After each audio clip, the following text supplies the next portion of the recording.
I'm Casey Donovan, and this is The Space. It's time to reflect on your week with one of our favourite mindfulness tips from the last 7 days. So get comfy and let's do this. We know our mental health has taken a nosedive since COVID.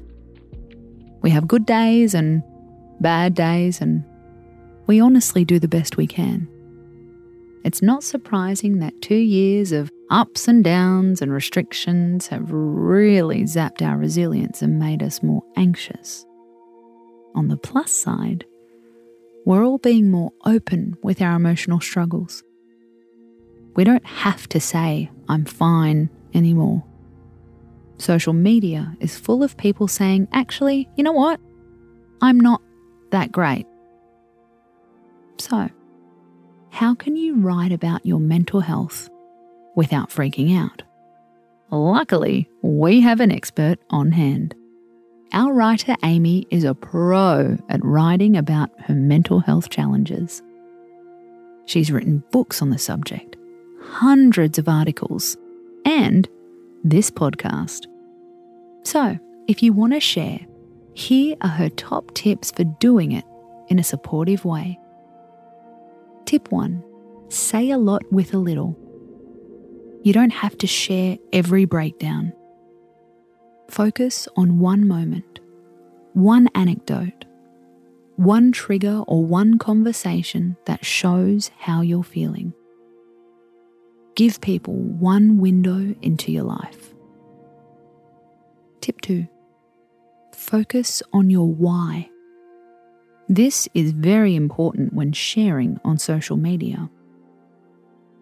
Think about what you want to achieve by sharing. Do you want to help people to feel less alone? Do you want to write it out and then let it go? Do you want to share things that are helping you to cope? If you can't pinpoint your why, then journal it instead of posting. Not everything we write needs to go into the public. Tip 3. You don't have to be cured to share. Often, we wait until we're over something to share it. But it's incredibly healing and very helpful to share when you're still struggling. You can still be positive by using words like, "I'm learning," "I'm growing," "I'm recovering," or "I'm healing." You don't need all the answers to have something valuable to share. Tip 4. Just share one tool. Sharing one thing you do to change your mindset can be enough to change someone's day or their entire life. Tip 5. Point to the experts.